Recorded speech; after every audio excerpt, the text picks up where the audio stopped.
नमस्कार विद्यार्थी मित्रांनो, सर्वांचं आपल्या ऑनलाईन प्लॅटफॉर्मवरती खूप खूप स्वागत आहे. आपण संख्या आणि संख्या पद्धती याच्यावरती ऑलरेडी एक लेक्चर बघितलेलं आहे. तर आत्ताच्या भागामध्ये आपण त्याच्या पुढच्या लेव्हलला जाऊयात किंवा त्याच्यामधले काही गोष्टी ज्या आपण कव्हर केलेल्या नाहीयेत, त्या गोष्टी आपण कव्हर करण्याचा प्रयत्न करूया. संख्या आणि संख्या पद्धतीमध्ये वेगवेगळ्या संख्या असतात, त्याच्यावरती आधारित प्रश्न असतात, जे की खूप सोप्या लेव्हलचे असतात आणि ह्या म्हणजे ह्या टॉपिकमधून तुम्हाला आउट ऑफ मार्क मिळण्याचे चान्सेस जास्त असतात. कारण बेसिक आहे सगळं आणि आपण हे लहानपणापासून शिकलेलो आहे. अप्लाइड आहे असं गोष्ट कोणतीच नाही आहे इथं. म्हणजे समजा बेसिक आहे बाबा, की एखादी संख्या दिली, त्याची स्थानिक किंमत काढा. 4-5 अंक दिलेले असतात. त्याच्यापासून मोठ्यात मोठी संख्या करा, लहानात लहान संख्या करा किंवा त्याच अंकापासून मोठ्यात मोठ्या संख्या बनवून परत लहानात लहान संख्या मायनस करा. म्हणजे अशा प्रकारचे क्वेश्चन्स आपल्याला दिलेले असतात किंवा विचारलेले असतात. तर त्या अनुषंगानं आपल्याला आजचं लेक्चर बघायचं आहे. ठीक आहे? तर संख्या आणि संख्या पद्धती सुरू करूया आपण. Lecture number 2. सॉरी. आता बघा, पहिल्यांदा आपण शिकूया स्थानिक किंमत म्हणजे काय? स्थानिक किंमत हा खूप मोठा किंवा खूप इम्पॉर्टंट टॉपिक आहे किंवा खूप इम्पॉर्टंट गोष्ट आहे, जी की आपल्याला एक्झाममध्ये भरपूर वेळेस ह्याची रिक्वायरमेंट पडते. म्हणजे काय? कोणत्याही संख्येतील प्रत्येक अंकाची स्थानिक किंमत ही त्या संख्येतील त्या अंकाच्या एकक, दशक, शतक अशा स्थानावरून ठरते. म्हणजे काय? एखादा अंक आपण लिहिला. किती अंकी असेल? 4 अंकी, 5 अंकी, 2 अंकी, 3 अंकी. तर त्याच्यातली आपल्याला स्थानिक किंमत काढायची असते. स्थानिक किंमत काढताना तो अंक म्हणजे एकक स्थानी आहे, दशक स्थानी आहे, शतक स्थानी आहे. नेमकं कोणत्या स्थानी आहे हे आपल्याला विचारतात परीक्षेमध्ये. तर जो त्याची प्लेस आहे त्या अंकाची, त्या स्थानावरून, त्या प्लेसवरून त्या अंकाची स्थानिक किंमत आपल्याला ठरवता येते. ठीक आहे? म्हणजे काय बरं? बघा, 10 पटींनी किंमत कमी होत जाणारी संख्येतील डावीकडून उजवीकडे स्थाने. आता हे दिले आपल्याला. म्हणजे काय आता बघा, एकक, नंतर आपण दशक, शतक, हजार, 10,000, लक्ष, 1 दशलक्ष, कोटी, 10 कोटी किंवा 10 कोटी. बरोबर? आता त्याच्यातलं तुम्हाला विचारलं, की स्थानिक किंमत काय? समजा तुम्हाला एक नंबर दिला. एक्झाम्पल. समजा 2345 हा नंबर लिहिला आणि विचारलं, की 3 या अंकाची स्थानिक किंमत काढा. 3 या अंकाची स्थानिक किंमत काढा. आता मला सांगा, हा अंक कितव्या म्हणजे कोणत्या स्थानावरती, कोणत्या प्लेसवरती आहे? एकक, दशक आणि शतक. हा आहे शतक. मग शतक म्हणल्यावरती मला सांगा, 3 गुणिले आपण ह्याला काय म्हणणार आहे? 100. म्हणजे एककला म्हणजे काय, पहिल्या ठिकाणाला 1 ने गुणाकार करणार, 10 ने गुणाकार करणार, 100 ने गुणाकार करणार. म्हणजे आता हा काय झाला? म्हणजे 300 ही काय झाली? 3 ची स्थानिक किंमत झालेली आहे.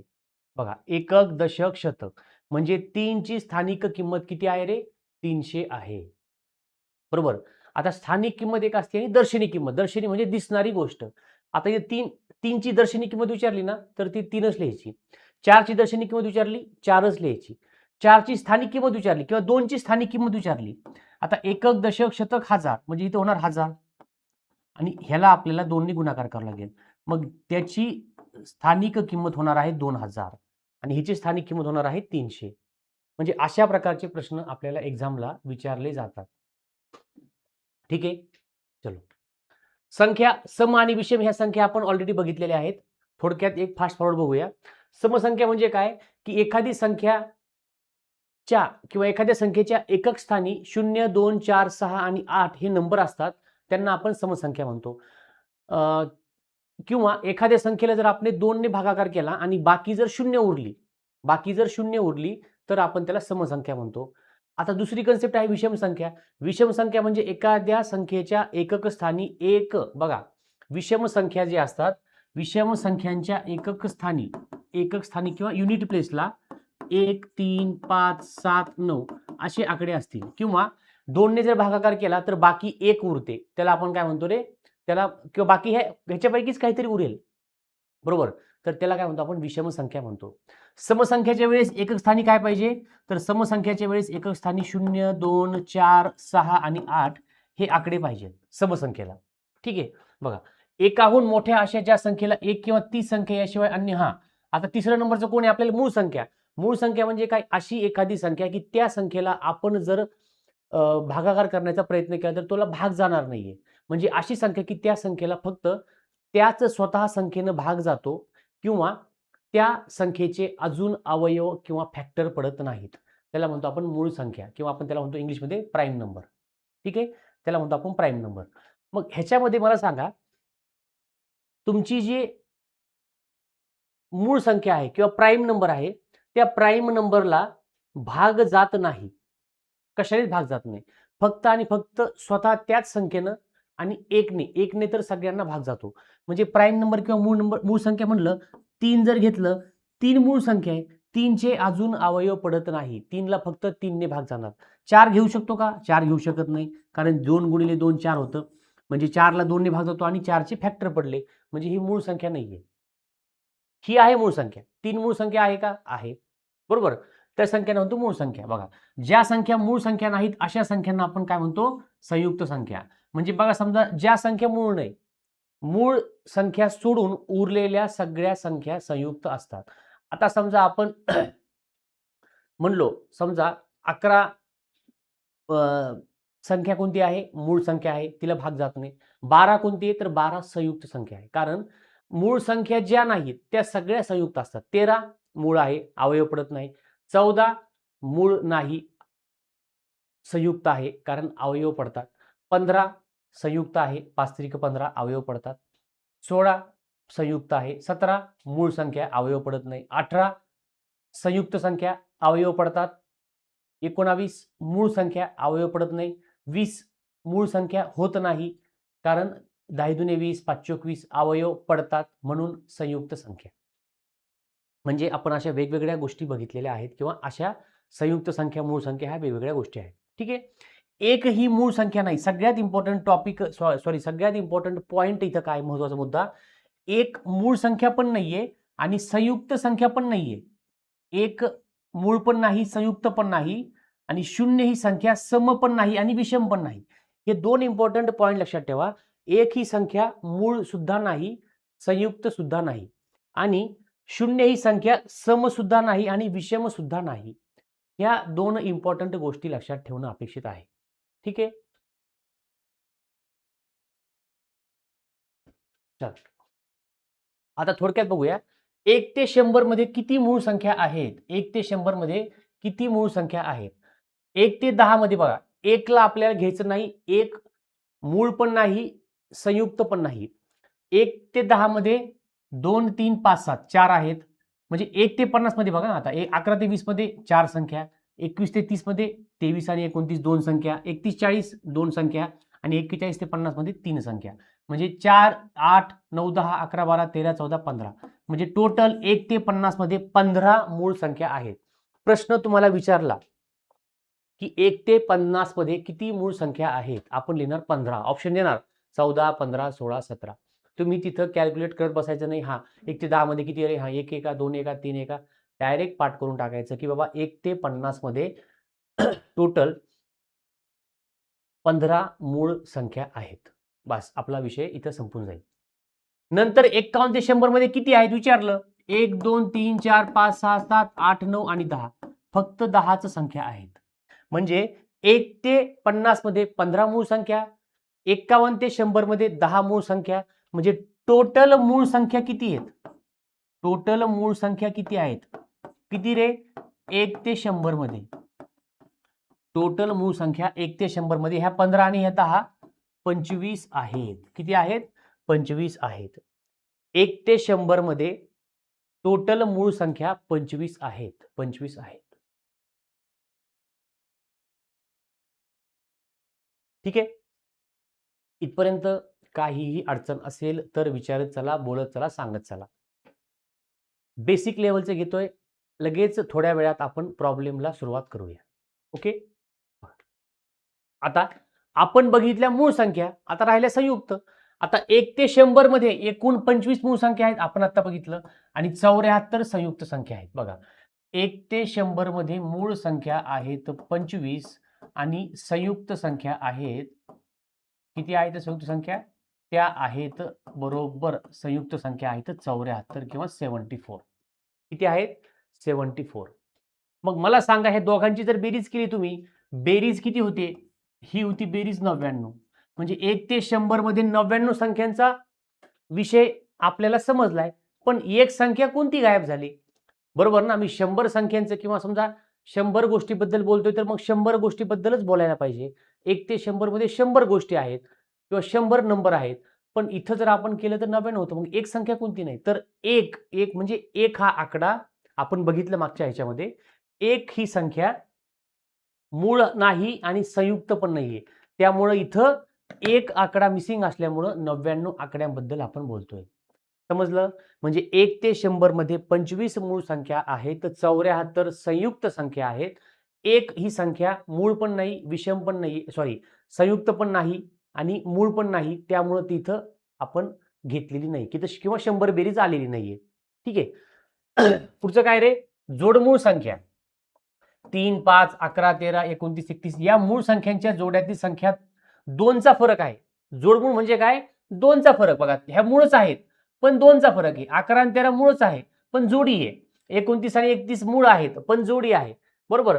आता समजा 31 आणि 37 ह्या दोन्ही सुद्धा मूळ संख्या आहेत. पण ह्यांच्यामध्ये 2चा फरक नाहीये ना. मग ह्या जोडमूळ नाही. जोडमूळ म्हणजे लागून येणाऱ्या संख्या. बरोबर? लागून येणाऱ्या संख्या किंवा 2चा फरक असणाऱ्या. अशा 2चा फरक असणाऱ्या मूळ संख्यांना जोडमूळ संख्या म्हणतात. लक्षात ठेवा.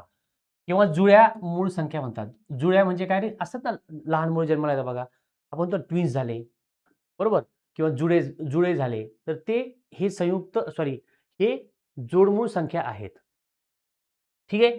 आता बघा लक्षात घ्या. 1 ते 100 मध्ये अशा जोडमूळ संख्यांच्या 8 जोड्या आहेत. 1 ते 100 मध्ये जोडमूळ संख्यांच्या अशा 8 जोड्या आहेत. किती जोड्या आहेत? 8 जोड्या आहेत. 1 ते 100 मध्ये जोडमूळ संख्यांच्या 8 जोड्या आहेत. म्हणजे काय? 8 जोड्या आहेत म्हणजे काय? की 8 अशा एकत्र संख्या आहेत की ज्या जोडमूळ संख्यांच्या आहेत. कोणामध्ये? 1 ते 100 मध्ये. लक्षात ठेवा.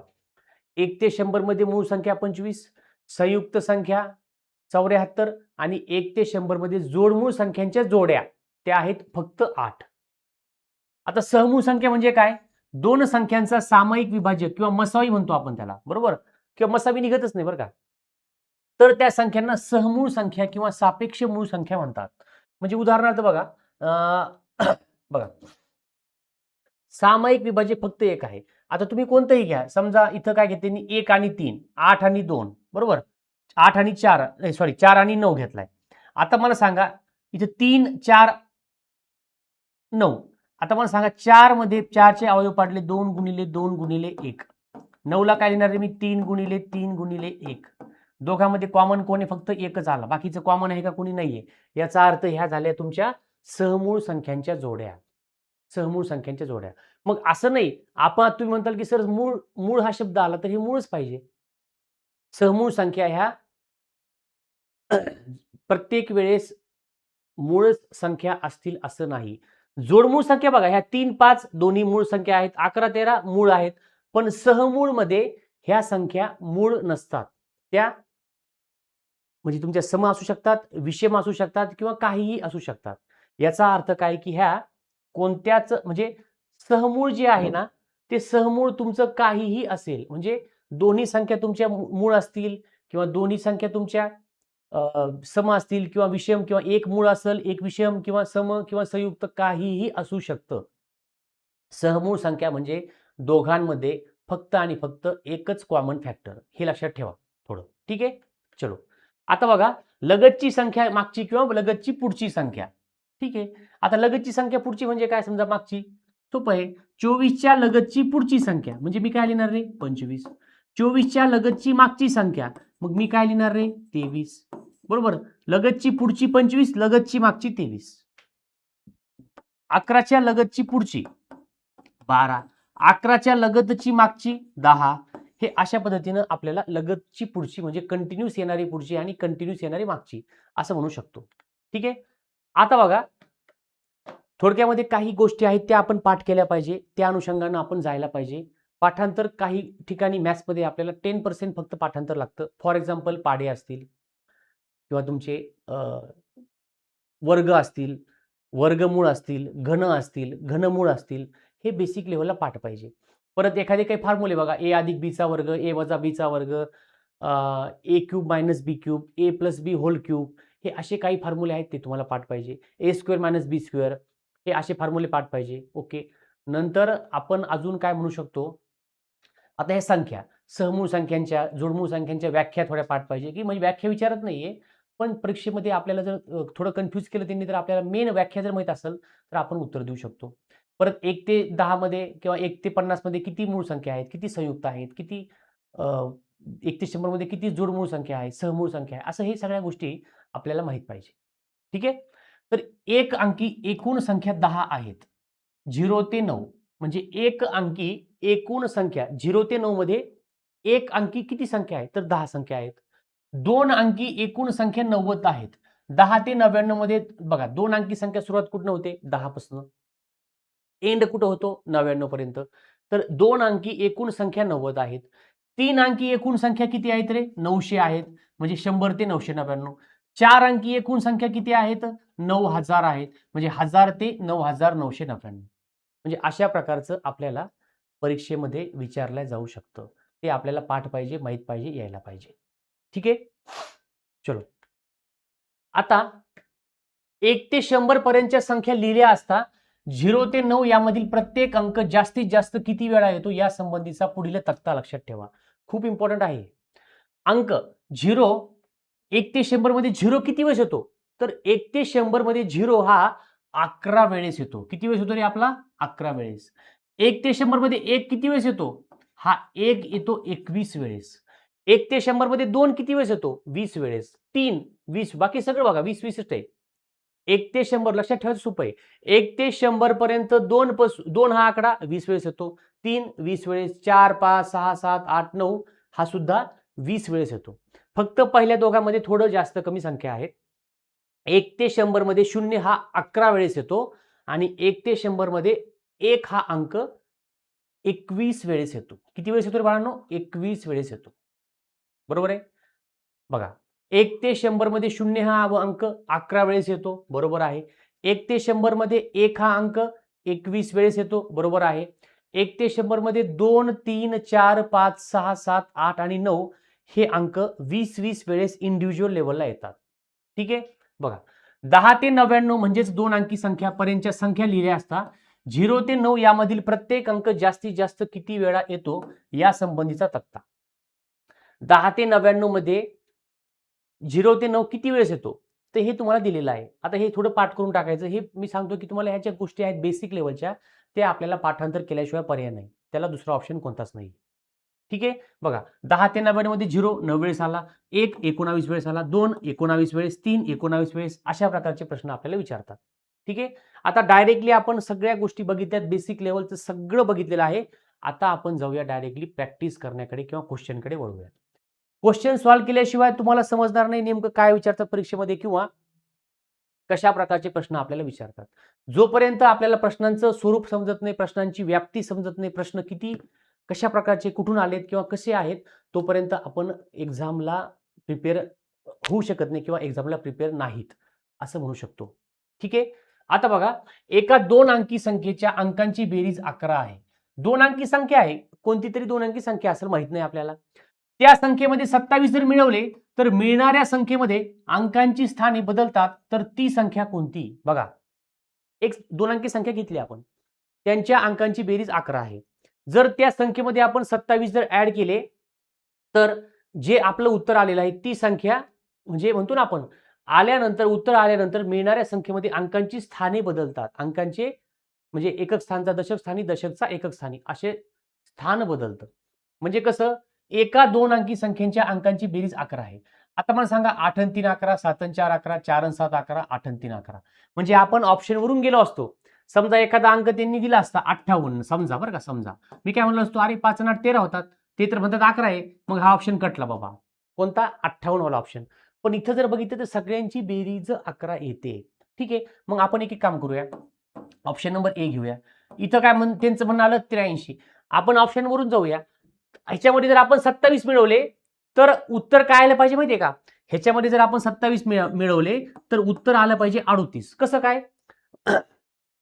तर तुमची जी ही संख्या आहे, ह्या संख्येमध्ये 27 मिळवल्यानंतर आलेलं उत्तर हे जी मूळ संख्या आहे, त्या मूळ संख्यांच्या अंकांची अदलाबदल होते, असं ते म्हणतात. मग करून पहा. आता मला सांगा 83 आणि 27 ऍडिशन करायची सुद्धा गरज नाही. 38 येतंय का? तर 38 येत नाही, त्यामुळे हा अंक गेला, ऑप्शन गेला. ठीक आहे, दुसरीकडे जाऊया. 74 मध्ये मला सांगा 27 मिळवल्यानंतर 47 येईल का? 47 कुठून आले? 4 अंक इकडे आला, 7 तिकडे गेला. येणार का? नाही येते. तोंडी समजतं ना आपल्याला. हा कॅन्सल झाला. बरं, 47 मध्ये 27 मिळवले असता आपलं उत्तर आलं पाहिजे 74 आलं पाहिजे. आता येते का चेक करू? 7 आणि 7 14, 4 आणि 2 6 आणि 1 7. यस, उत्तर येतं 74. का बरं? हा अंक इकडं, हा अंक तिकडं. यस, याचा अर्थ ऑप्शन नंबर सी माझं करेक्ट आहे. तरी पण चौथं बघूया. 38 मध्ये 27 मिळवल्यानंतर माझं उत्तर आलं पाहिजे 83. हा अंक इकडं, हा अंक इकडं. 8 आणि 7 15 होतं. 3 आणि 2 6 आणि 1 7, 75 उत्तर येतं पाहिजे 83. म्हणजे हा सुद्धा ऑप्शन कॅन्सल झालेला आहे. म्हणून माझं उत्तर आलेलं आहे ऑप्शन नंबर सी 47. क्लिअर? सगळ्यांना इथपर्यंत काहीही डाऊट आहे का? कसलीही अडचण असेल तर प्लीज कमेंट करा किंवा विचारत चला. एकदम बेसिक लेवलचं चाललंय आपलं. हळूहळू आपण लेवल वाढवत नेऊया जेणेकरून तुमच्या बेसिक कन्सेप्ट क्लिअर झाल्या. ह्या कन्सेप्ट तुम्हाला पूर्ण मॅथमॅटिक्समध्ये लागणार आहे.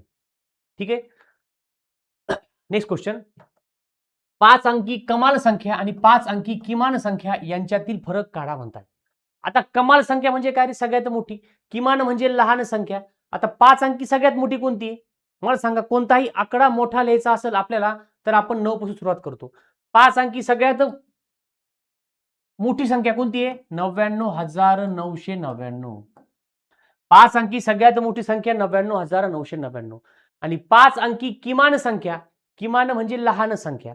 आता लहान संख्या जर म्हणलं 5 अंकी लहान संख्या, आता 9,999 ही सगळ्यात मोठी 4 अंकी संख्या आहे. त्याच्यानंतर येतं 10,000. 10,000 ही सगळ्यात लहान 5 अंकी संख्या आहे. मग मी लिहिणार इथं 10,000. ह्याच्यापेक्षा लहान संख्या कोणती आहे का? ह्यांच्यातला फरक विचारला, वजाबाकी करायची. 9,999 आणि 8, 89,999. Option number D. Option number D. 5 अंकी सगळ्यात मोठी संख्या आणि 5 अंकी सगळ्यात लहान संख्या यांची वजाबाकी विचारली. फरक म्हणजे वजाबाकी. ठीक आहे, 5 अंकी सगळ्यात मोठी संख्या आणि 5 अंकी सगळ्यात लहान संख्या यांची बेरीज किती, असा प्रश्न पुढच्या वेळेस विचारतील. असा प्रश्न जर पुढच्या वेळेस विचारला तर आपल्याला आलं पाहिजे. बघा, 5 अंकी कमाल संख्या आणि 5 अंकी किमान संख्या यांची बेरीज काय आहे, किंवा यांची बेरीज किंवा यांचं एकमेकात मिसळल्यावरती उत्तर काय येईल, असा प्रश्न कसा विचारू शकतात. मग करू बघूया आपण. 9,999 आणि 9 1 10 म्हणजे 1,09,999. म्हणजे कशाही पद्धतीचे प्रश्न आले, काहीही विचारलं तरी आपल्याला टॅकल करता आलं पाहिजे, समजलं पाहिजे, आपण सोडवू शकलो पाहिजे. ठीक आहे, नेक्स्ट बघा. क्वेश्चन नंबर 5, प्रश्न 5 आहे हा. 6 4 2 आणि 1 आणि 0 हे आपल्याकडे 5 अंक आहेत, बरोबर. हा नाही, मी हा कट का केला चुकून, तुम्हाला वाटेल की 5 सुद्धा अंक घ्यायचा आहे का. 6 4 2 1 आणि 0 यांचा वापर करून मिळणारी एकदाच, प्रश्न लक्षात घ्या, एकदाच म्हणजे प्रत्येक अंक तुम्हाला एकदाच वापरायचा आहे, एकापेक्षा जास्त वापरायचा नाही. कुणी काय करेल मग 6 6 6 5 वेळेस लिहिल, कुणी 4 5 वेळेस लिहिल, कुणी 2 5 वेळेस लिहिल, कुणी काय करेल 4 3 वेळेस, 2 2 वेळेस.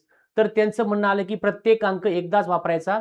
याचा अर्थ रिपिटेशन नॉट अलाउड, रिपिटेशन व्हायला नकोय. ठीक आहे, मग एकदाच उपयोग करून मिळणारी किमान 5 अंकी संख्या आहे. किमान म्हणजे लहान विचारली. आता लहान विचारली म्हणजे पहिल्यांदा तुम्हाला काय करायचं बाळांनो, हे असेंडिंग ऑर्डरने लावायचं, म्हणजे चढत्या क्रमाने लावायचं. सगळ्यात लहान कोण आहे? 0, नंतर 1, नंतर 2, नंतर 4 आणि 6. हे अशा प्रकारे संख्या वाढत चालतात. त्यांनी काय विचारलं आपल्याला? किमान 5 अंकी संख्या, किमान 5 अंकी संख्या. मग मला सांगा, किमान 5 अंकी संख्या याचा अर्थ काय होतो? ठीक आहे, किमान 5 अंकी संख्या याचा अर्थ काय होतो? आता मी जर शून्यापासून सुरुवात केली आणि मी जर हाच आकडा लिहिला तर 5 अंकी संख्या कुठे हो? शून्याला अगोदर काहीच किंमत नसते. समजा मी लिहिलं 352 आणि मी लिहिलं 0352. दोघांमध्ये फरक काय? काहीच फरक नाही. शून्य तुम्ही इकडे कितीही वाढवा, काहीच फरक नाही. याचा अर्थ ही संख्या 3 अंकी आणि ही सुद्धा संख्या 3च अंकी आहे. मग ही संख्या झाली 4 अंकी. त्यांनी विचारलं 5 अंकी. याचा अर्थ शून्य अगोदर घेऊन चालणार नाही. मग 0 नाही घ्यायचा म्हणजे कोण घेणार? मग मी 1 घेतो. बरं ठीक आहे, 1 घेतला मी. मग मी 1 घेतलेला आहे. आता 2 नाही घेऊ शकत मी. कारण मग आता बघा 1 घेतलाय. राहिलं कोण आपल्याकडे? 0, 2, 4 आणि 6. बरोबर? आपल्याकडे राहिलं कोण? 0, 2, 4 आणि 6. मग मी काय करणार आहे परत? परत 0 घेतो. 0 वापरला. तिघांमध्ये कोण घेणार परत? 2 घेणार. नंतर 4 घेणार आणि नंतर 6 घेणार. म्हणजे माझी संख्या झाली 10,246. Option number D 10,246. क्लिअर? आता मला सांगा, हे बघा ऑप्शनवर सुद्धा आपण जाऊ शकतो. मला सांगा दोघांमध्ये छोटं कोण आहे? त्यांनी काय विचारलं? किमान विचारली, लहान विचारली. मग 12,000 छोटे आहे का? हे 1,200 हे छोटे आहेत. हा कटला. दोघांमध्ये छोटं कोण आहे? हा छोटा आहे. हा छोटा आहे. बरोबर? हा कटला. हे दोघांमध्ये छोटा कोण आहे? हा छोटा आहे. पण हे किती अंकी? 4 अंकी आहे. मला 5 पाहिजे. मग हा पण गेला. ऑप्शन नंबर डी उरलेला आहे. म्हणजे अशा प्रकारे तुम्ही ऑप्शन वरून जाऊ शकतात किंवा स्वतःच्या मनाने संख्या तयार करू शकता. ठीक आहे? इथपर्यंत कोणालाही कसलाही डाऊट नसायला पाहिजे. पुढचा क्वेश्चन घ्या. Question number 6. 6,54,872. ओके. या संख्येतील 4 व 7 या दोन अंकांच्या स्थानिक किमतीतील फरक किती? या संख्येतील 4 व 7 या दोन अंकांच्या स्थानिक किमतीमधील फरक किती? आता 4 म्हणजे कुठे बाळांनो? 4 इथं आहे, 7 इथं आहेत. 4 इथं आहेत, 7 इथं आहेत. याचा अर्थ याची स्थानिक किंमत काढायची आहे.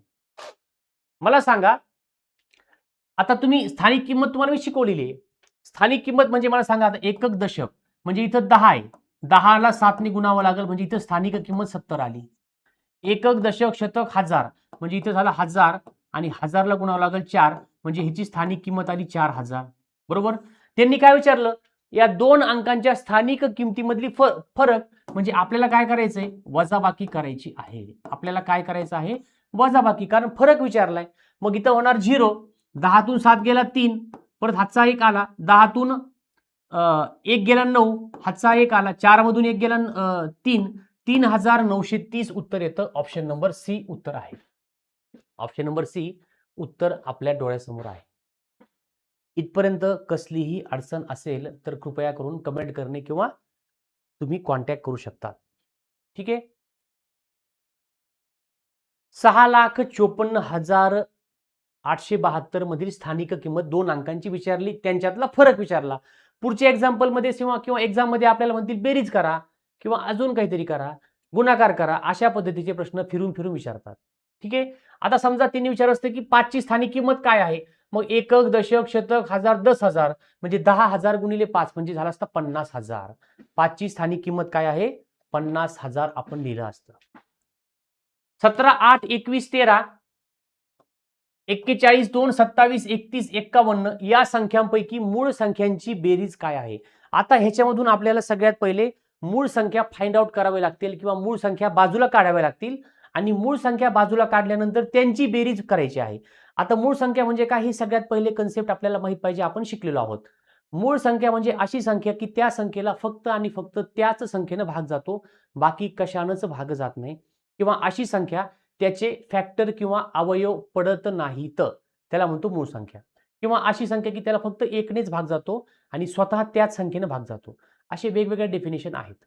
ठीक आहे? सगळ्यात सोपं कोणते? की त्याचे अवयव पडत नाही बाबा, अजून कशानं त्याला भाग जात नाही. आता संख्या घेऊया 17. बघा 8, 21, 13, 41, 2, 27, 31, 51. 27, 31, 51. ठीक आहे? असं वाटलं असतं कॉमा देऊया, नाही तर कन्फ्यूज व्हायचं की नेमकं कोणतं अक्षर आहे. किती बरं या?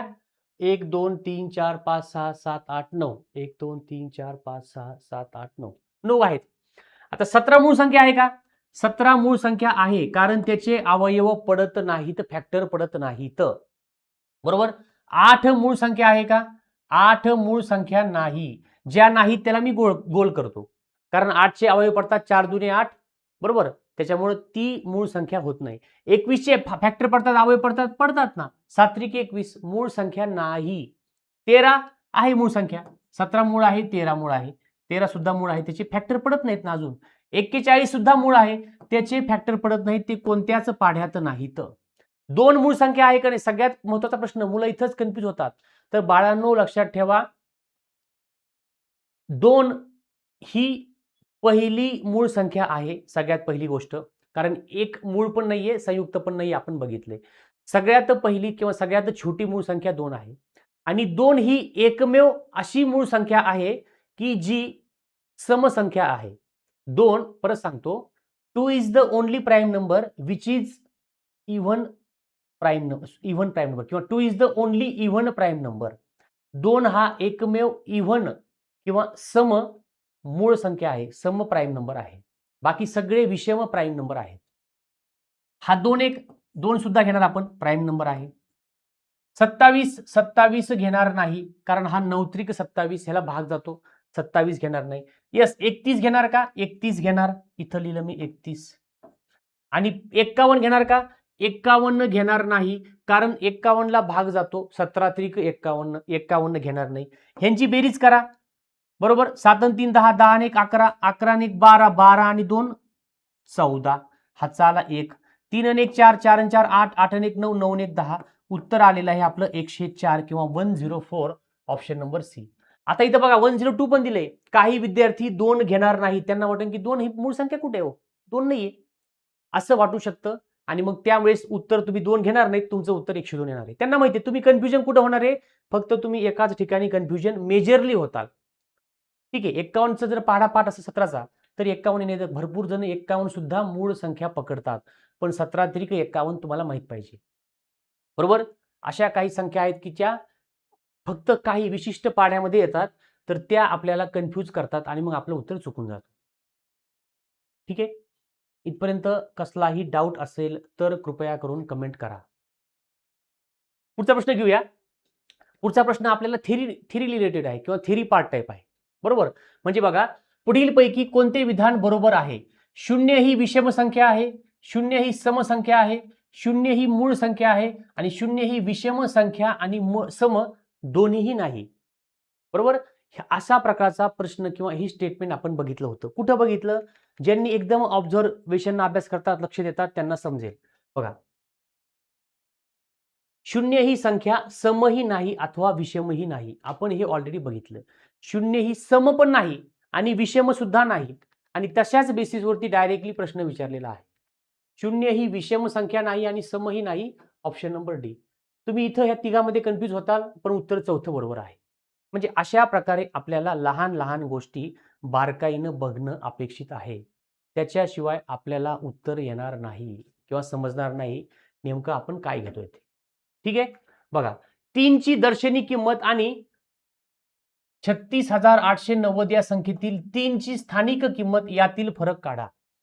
आता 36,890 ही संख्या आहे. 3 ची त्यांनी आपल्याला विचारली दर्शनी आणि स्थानिक किंमत. बघा, दोघात फरक काय? दर्शनी म्हणजे काय? आता म्हणतो आपण दर्शनी भाग. देवाच्या मंदिरात गेलो, काय म्हणतो रे? दर्शनी भाग आहे बाबा, घराचा दर्शनी भाग आहे किंवा देवाचा दर्शनी भाग आहे, किंवा मला दर्शन घ्यायचं म्हणजे मला देव दिसला पाहिजे, मला देवाचं दर्शन जिथून भेटतं ती जागा. मग दर्शनी म्हणजे दिसणारी गोष्ट. दर्शनी भाग म्हणजे काय? एखादी गोष्ट जी दिसते आपल्याला, त्याला म्हणतो आपण दर्शनी भाग. आता मला सांगा, 3 ची दर्शनी किंमत म्हणजे दिसणारी किंमत 3च आहे. 3 ची दर्शनी किंमत 3च आहे. 3 ची दर्शनी किंमत 3च आहे. बर, ठीक आहे. 3 ची दर्शनी किंमत 3 आहे आणि स्थानिक किंमत काय आहे? स्थानिक किंमत आपण बघितलेलं आहे. स्थानिक किंमत म्हणजे काय? एकक, दशक, शतक, हजार, 10,000. इथं किती येतात रे? 10,000. आणि ह्याला काय करायचं? 3 ने गुणाकार करायचा, कारण इथं 3 संख्या आहे. 6 असती तर 6 ने, 9 असतं तर 9 ने केलं असतं मी. म्हणजे उत्तर आलं माझं 30,000. म्हणजे 3 ची स्थानिक किंमत किती रे बाळांनो? स्थानिक किंमत आहे 3 ची 30,000. ह्या एक्झाम्पल पुरती. प्रत्येक एक्झाम्पल मध्ये किमती चेंज होतात. कोणत्या? स्थानिक. दर्शनी किंमत चेंज होत नाही, तशीच राहते लाईफ टाइम साठी म्हणू शकतो आपण. ठीक आहे, 3 ची दर्शनी किंमत आणि स्थानिक किंमत यांच्यातील फरक विचारलाय. मग 30,000 मधून 3 गेले, फरक विचारलेला आहे. 30,000 मायनस 3, 10तून 3 गेला 7, हातचा आला 1, 10तून 1 गेला 9, हातचा आला 1, 9, 9, 29,997, ऑप्शन नंबर 2. Option number 2. जर म्हणले असते 3 ची स्थानिक किंमत आणि 3 ची दर्शनी किंमत यांची बेरीज किती आहे, तर 30,000 अधिक 3, 30,003 असं होऊ शकतं. 30,003 असं आपण म्हणू शकतो. ठीक आहे, इथपर्यंत कोणालाही डाऊट असेल तर विचारत चला. पुढचं घ्यायचं. 33 आणि 97 यांच्या बाबतीत पुढील पैकी काय खरे आहे? दोन संख्या दिलेल्या आहेत आपल्याला. त्या दोन संख्या आपल्याला दिलेल्या आहेत आणि त्यांनी काय विचारलं की ह्या दोन संख्यांच्या बाबतीमध्ये पुढील पैकी कोणती गोष्ट खरी आहे? आता दोन्ही मूळ संख्या आहेत. पहिलं स्टेटमेंट दिलं. आता 33 आणि 97 ह्या दोन्ही मूळ संख्या आहेत. मला सांगा 33 ला भाग जात नाही का रे? जातो ना. 11 3 33. मग 33 मूळ संख्या होईल का? मूळ संख्या म्हणजे काय? त्याला कशानेच भाग जात नाही, त्याचे अवयव पडत नाहीत. मग 33 चे भाग जात नाही का? 33 ला अवयव पडत नाहीत का? पडतात. मग दोन्ही मूळ संख्या कुठे? 33 मूळ संख्या नाही, याचा अर्थ दोन्ही मूळ संख्या नाही किंवा आहे, सॉरी, दोन्ही मूळ संख्या आहेत, हे स्टेटमेंट रॉंग आहे. दोन्ही मूळ संख्या नाहीये, दोन्ही सहमूळ संख्या आहेत. आता सहमूळ संख्या बघितल्या होत्या आपण. सहमूळ म्हणजे अशा संख्या की त्यांच्यामध्ये दोघांमध्ये फक्त एकच कॉमन फॅक्टर असतो. एक म्हणजे एक आकडा सामायिक विभाजक. 33 ला मी काय लिहितो रे? 11 गुणिले 3 गुणिले 1. 97 ला मी काय लिहू शकतो रे? 97 गुणिले 1. 97 चे फॅक्टर पडत नाही, 97 चे अवयव पडत नाही. 97 मूळ आहे पण 33 मूळ नाही.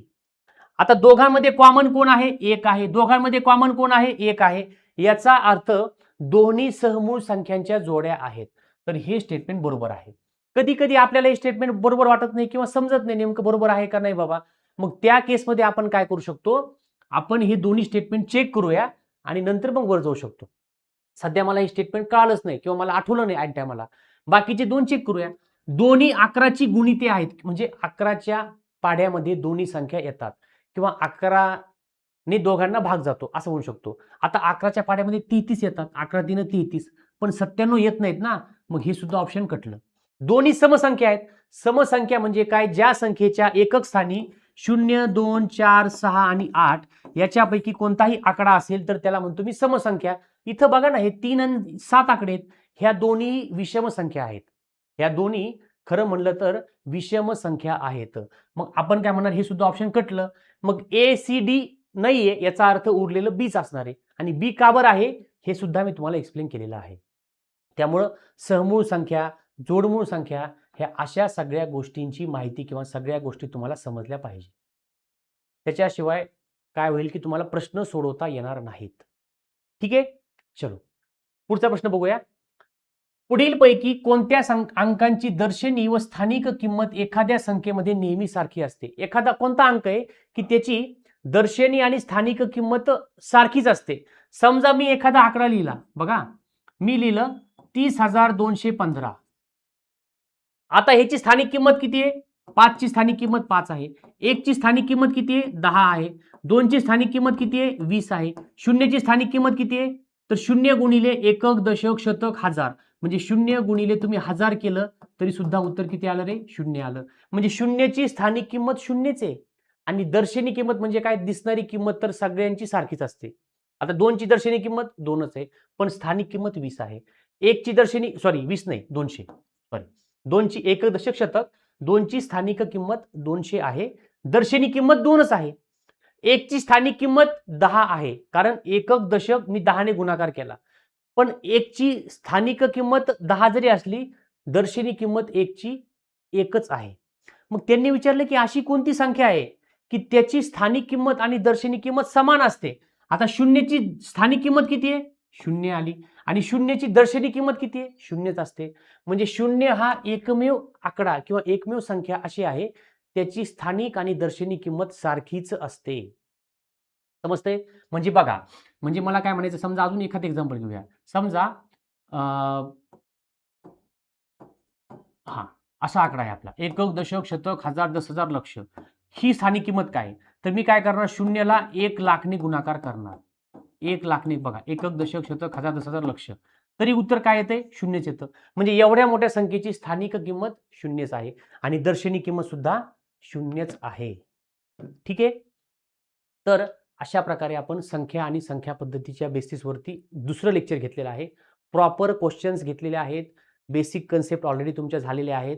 जे विद्यार्थी हे लेक्चर डायरेक्ट बघतात त्यांना समजणार नाही. त्यांनी पहिलं लेक्चर बघणं अपेक्षित आहे. पहिलं झाल्यानंतर हे दुसरं बघा, जेणेकरून तुम्हाला लिंक लागेल आणि काही गोष्टी समजण्यास सोपी जाईल. ठीक आहे, इथं थांबूया आपण. लेक्चर कसं वाटलं प्लीज सांगा आणि काही डाऊट असतील तर विचारत चला. धन्यवाद.